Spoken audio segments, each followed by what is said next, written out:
tagliata, messa fuori, c'è Pirlo, ancora Pirlo di tacco, tiro, gol!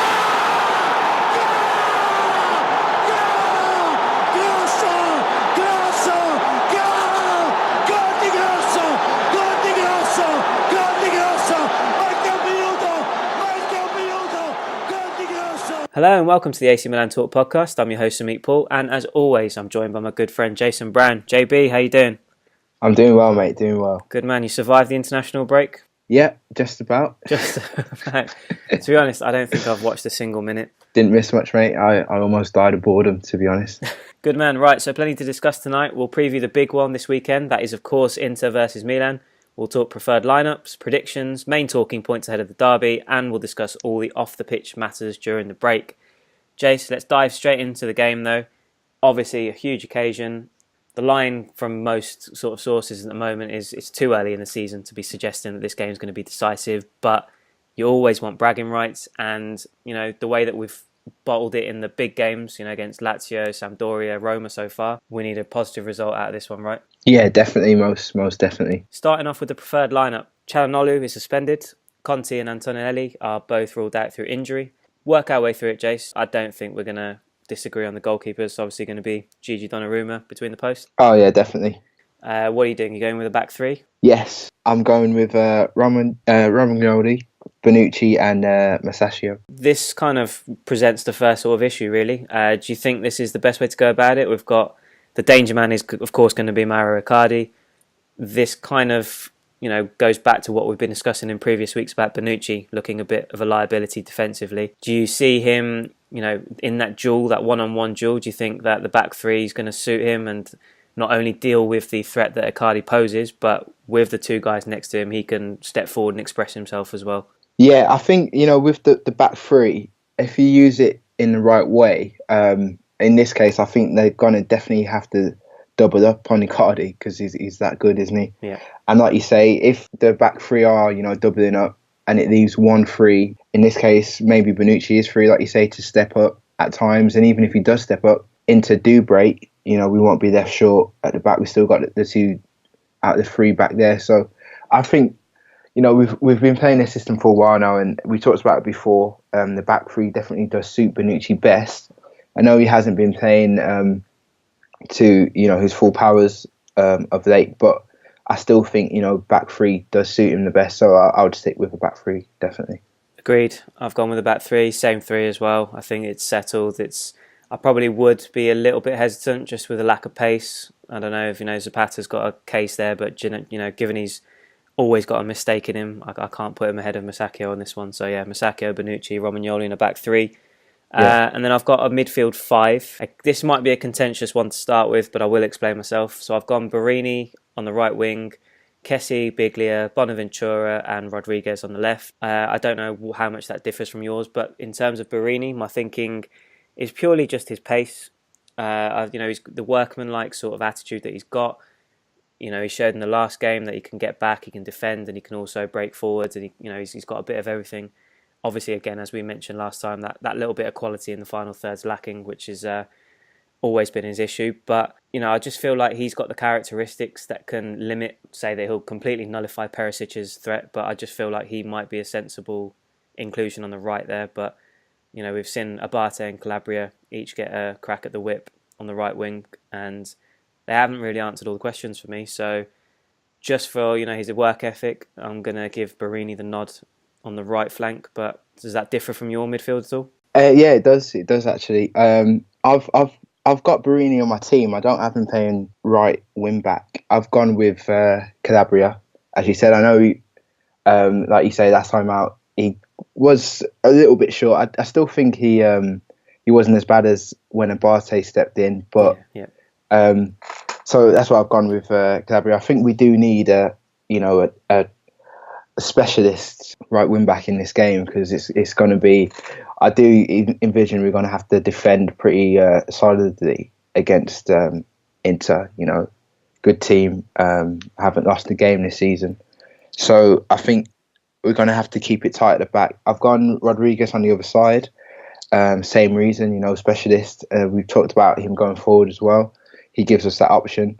I've actually gone Biglia, Kessie in the middle, with Barini just playing in front of him. Again, probably contentious, like like having your choice of having Barini in there. But I think, our past 3 games, I know even though we've lost a few, I think his work ethic, like you mentioned, is it's been second to none really. A lot of running in him. I think we're going to need that. He's a hard worker. He's not, the most skillful or the most gifted player, but he'll definitely give 110%. I think we need that energy in the middle of the park. And, we talked about his defensive qualities as well as, him going forward. I think playing him just in front of Bigger and Kessie and just behind the front two, I think he can really get a lot of good work done there, and just in terms of making a nuisance of himself. So that's why I've made that decision. But I know I can see the comments now. I can just see the abuse, but that's what I'm sticking with. You stick to it, Jay. Stick by your guns, man. That's good. I understand where you're coming from.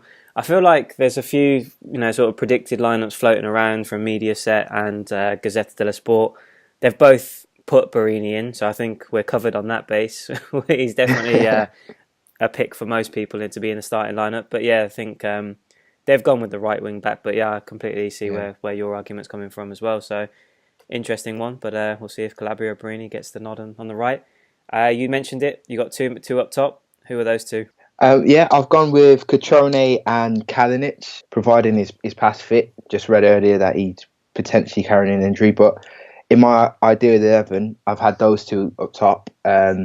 Simply because I feel, we need to nullify the threat that interpose, and we also need to kind of pose our own threat. And I think Kalinic, the big man up there, make a nuisance of himself, potentially hold up the ball as well. And the Cutrone, the energy that he brings, and his goal scoring for us this season has been pretty decent as well. So I think, he'll definitely be up for this game. I think he'll bring similar to like Barini. We talked about the energy.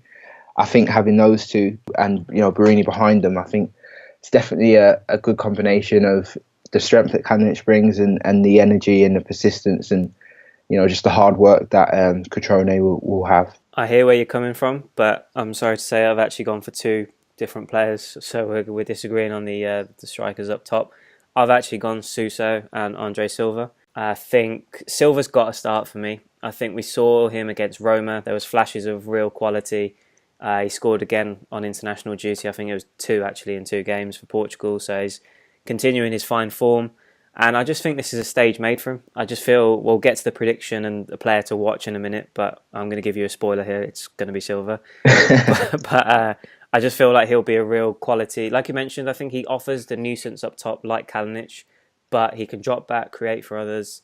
He's a big presence. He can put himself about, and he's got the goal scoring threat as well, of course. So Silva starts up top for me, hopefully. And Suso's been indifferent so far this season. He's been really frustrating, but then he's also produced a moment of magic with that free kick against Cagliari. So a bit hit and miss, but I would like to see that combination of those two up top together. So yeah, those are my ideal striking partnership. But we'll have to see what Montella goes with. And I completely agree. I hope to see Cutrone at some point because, like I said, I think his energy and his his ability to press and be a goal poacher will come in handy. So I wouldn't be surprised if we see him at some point on Sunday night. But we shall wait and see until that team sheet comes out. Jace, in terms of specific battles that stand out for you, I mentioned one earlier was Bonucci versus Icardi. For me, again, obviously going back to my predicted 11, I think Barini versus Perisic will also be key if Barini starts in that role. And I believe our midfield can dominate theirs in terms of Vicino, Borja Valero and João Mario. So what's the key battle for you? Is it Bonucci-Icardi? Because we know Icardi's going to be the main threat. And we know about the question marks that have been raised about Bonucci. So is that the one that stands out for you? It kind of was, and it wasn't in a sense, because I can see why that would be a massive battle. But as I mentioned earlier, I feel that we have to not make it a 1-on-1. It needs to kind of be at least a 2-on-1. So for me, I went with Calabria and Perisic because we know what Perisic can do down that wing. Yeah. So for me, that's why I went with an out-and-out right wing back, because I think we definitely need to keep Perisic quiet. Hopefully, the back three between them will have their mark on Icardi, but I think Perisic can definitely be a game changer for Inter. in this fixture. So we definitely need to notify him, I feel. 100% agree with you. And like I said, whether it's Barini, whether it's Calabria, whether it's Abate, who knows, he might get a nod. But whoever it is, he's definitely got to deal with him. So yeah, I see that.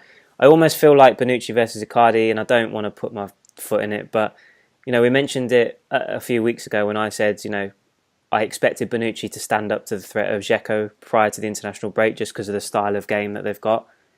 I almost feel like it's a similar kind of situation with Icardi, whereas Bonucci's going to have bigger problems with, a Mertens or someone like that. So I'm hoping that Bonucci can step up and deal with that with the help of the other two, like you mentioned, either side of him. But that battle on Inter's left flank is going to be crucial. So we'll have to keep an eye on that one. And then the all-important one, Jace, question that we've all been waiting for. Your prediction for the game. What are you going with? My head says it will probably be a draw, but my heart, I'm going to go with 2-1 to Milan. That's what I've gone for. I've gone for a 2-1 Milan win. I think I agree with you. I think, maybe on the realistic side, it would be a draw, but got to back the boys, haven't we? Got to, mate. Got to go with the win. So yeah, as I mentioned, spoiler, Andre Silva's my player to watch. Is there one man in particular that you feel will stand out and be the game changer? For me, I was gonna go Cutrone if I start. Well, I went with him as my man to watch because kind of similar to your Silva comments. I feel the energy he brings, but I do take your point about Andre Silva. I just hope whoever starts, either one of our forwards, can definitely make an impression. Absolutely. Good stuff. Right, so we will be back on there Sunday night for that one with our player ratings and thoughts on the match. So yeah, fingers crossed we get a win to discuss. Just in terms of other topics that came up during the international break, Jace, one of the biggest stories was that we're going to split with Adidas at the end of this season, according to reports. A couple of companies mentioned, New Balance, Under Armour. I don't think listeners and you in particular need to know how much I love the current jersey. So whoever takes over from Adidas is, got their hands full. But moving forward, Under Armour, they've got some big names under their wings. Got Anthony Joshua, Stephen Curry. Is that the kind of direction that you see us going, or what do you think? Because Nike, obviously, with their links with Inter, I can't see that happening. Adidas seem to be throwing all their weight behind Juve. So who's going to get your vote, Jace? Do you like to see Under Armour on that Milan shirt next season? Well, yeah. Well, I don't really mind Under Armour, to be honest. I think, like you mentioned there, they've got some big names on their roster, and it seems as if they've kind of decided to try and go for this whole football market. I hear about them being linked with quite a few clubs, actually. I think if this is something they want to do, they've definitely shown credentials in the sporting world, so I wouldn't mind that at all. But then again, you could say the same for New Balance. You see them out there. I mean, they took over Liverpool's kit recently, didn't they? Yeah. Sponsoring a lot of footballers as well. I know they sponsor Aaron Ramsey and a few other Premier League stars. So I think either one would be a good match. It just all comes down to the kit, doesn't it, at the end of the day? Well, speaking from experience, local team being Villa, I'll have to hit the gym before I put on an Under Armour next season if Milan go with them, because they're tight to say the least. But yeah, we'll see who gets the nod. Good stuff. Yeah. And then some sort of comments made by Marco Fassone this week. It's going to split opinion, but basically he said that making the Champions League or missing out on the Champions League wouldn't be the end of the world. He mentioned that the extra 40 million that it would generate would be handy, but it wouldn't, it kind of mean that they wouldn't have to sell a player next summer to kind of balance the books. But he insists that they've got a contingency plan whereby UEFA will know that they can meet the regulations without necessarily having Champions League money. It's all well and good having, a plan B, and you can't just assume that you're going to qualify for the Champions League, everything will be okay. What do you make of those comments though? We've had a bit of a rocky start in the sense, as I mentioned earlier, the big games we haven't got the results that we wanted. Question marks still being raised over Montella specifically, but just in general about Milan, whether they can make the top four this season. Are those comments are they honest comments? Are they sort of reassuring comments? Or do you look at that and think, hold on, why are you being negative now all of a sudden that we're, not making the Champions League isn't the end of the world? I think, honestly, they're realistic comments. I don't think he should have come out and said this in public, but, looking at the table, I think he's kind of viewing it, we've got a big game against our local rivals who are yet to lose. We've already lost 3 out of our 7. So he was looking at it potentially after 8 games, we could have lost half our matches. So in that run of form, you look at it going into the whole season of 38 games, can you realistically win enough to make the Champions League? And if you look at last season, you look at season before, you look at season before that, it's not many teams that lose 5 or 6 and make that top 3. So I think he's looking at it, if we've potentially lost 4 after 8, how are we going to go another 30 without losing another 2? So I think he's kind of looking at it realistically and saying, if we do, finish 4th, 5th, it's not the end of the world. But yeah, I think, he should have kept this to himself. I think we can all see the table. We don't need reminding of the kind of the mixed start we've had. So doesn't really instill confidence. But like I said, he's just being honest. Yeah, that's what I mean. I'm split on it. I mean, I like the honesty part of it, but at the same time, it's a long way to go. Let's not start talking about what if we don't make the Champions League and what that means as a knock-on effect. I think like I said, it could have been a private conversation, which I'm sure they've had, but just generally not one to share with the media. He hasn't been the only one to be talking out loud. Silvio Berlusconi criticised transfers. He suggested that they don't make any sense to him. We've had the Catania general manager say that Fasone doesn't know what he's doing. Other pundits have questioned Milan's spending. What's your take on this? Because I think I quite like it.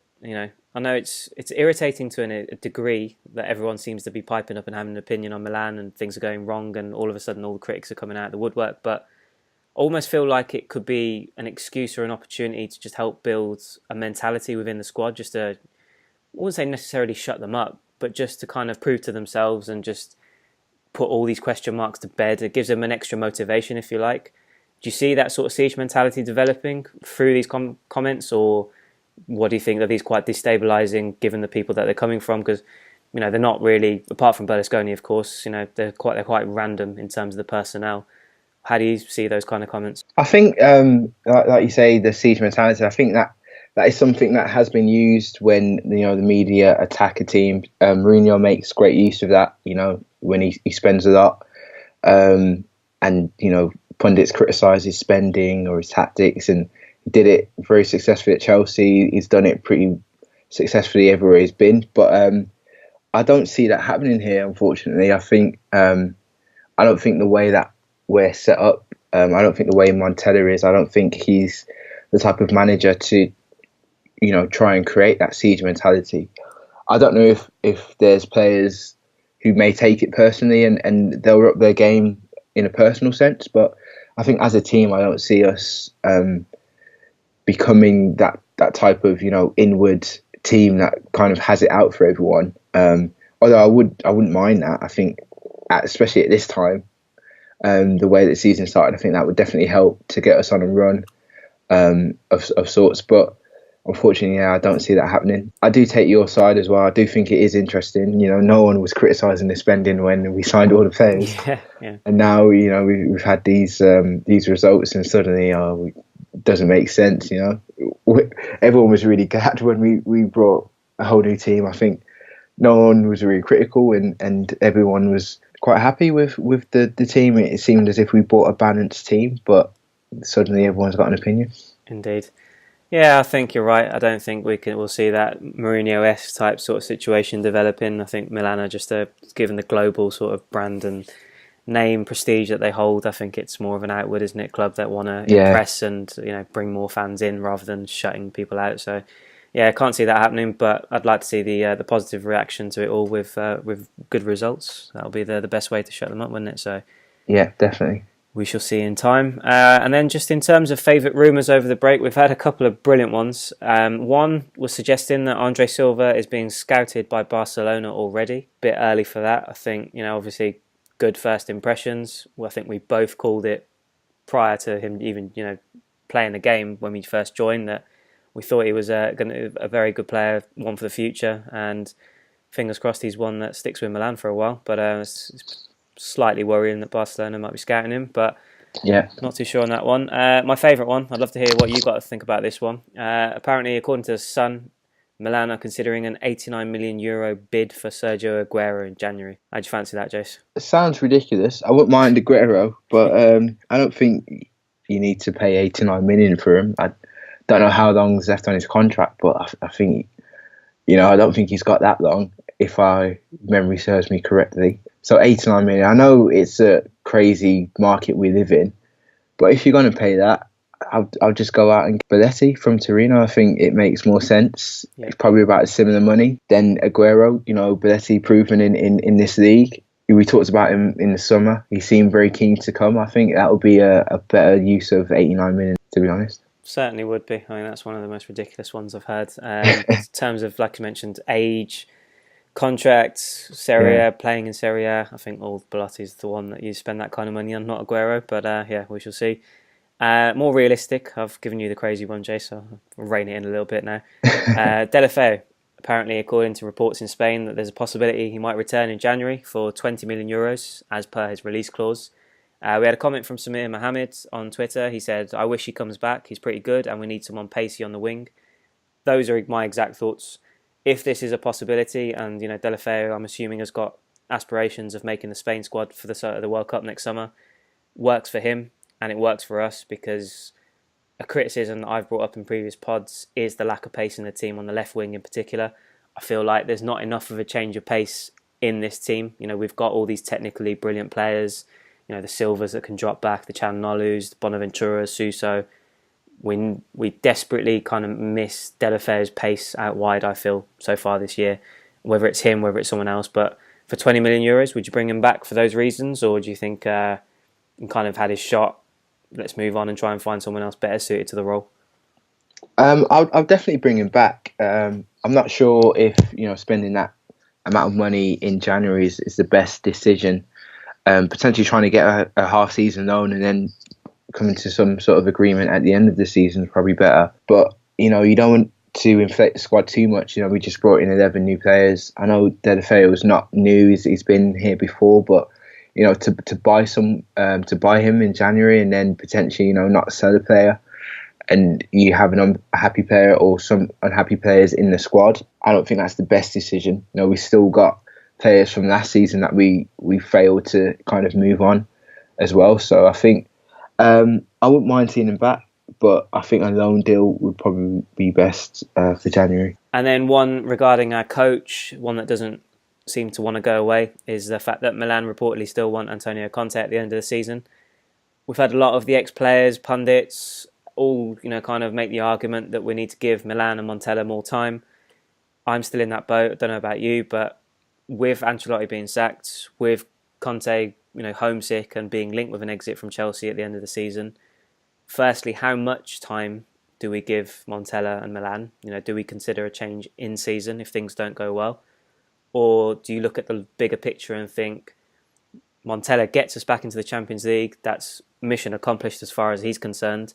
If Conte is on the market at the end of the season, we strike and go for him and get him to come in and take us to the next level? I think I mentioned it before when the rumours about Ancelotti were kind of circulating. I think if there's a better manager available, I think we should definitely take that opportunity. So I do like the Conte rumours. I think if he is available next season, we should stick with Montella this season and then take Conte next season. But again, if Ancelotti is available now, I think we should get him now. But this kind of gives a bit more context to Fassone's comments about not making the Champions League. I think maybe they're already trying to scout out Conte and already decided, this season's not a write-off, as it were, but maybe not the season that's going to propel us back into the Champions League, and let Montella have his year and then get Conte next year and hopefully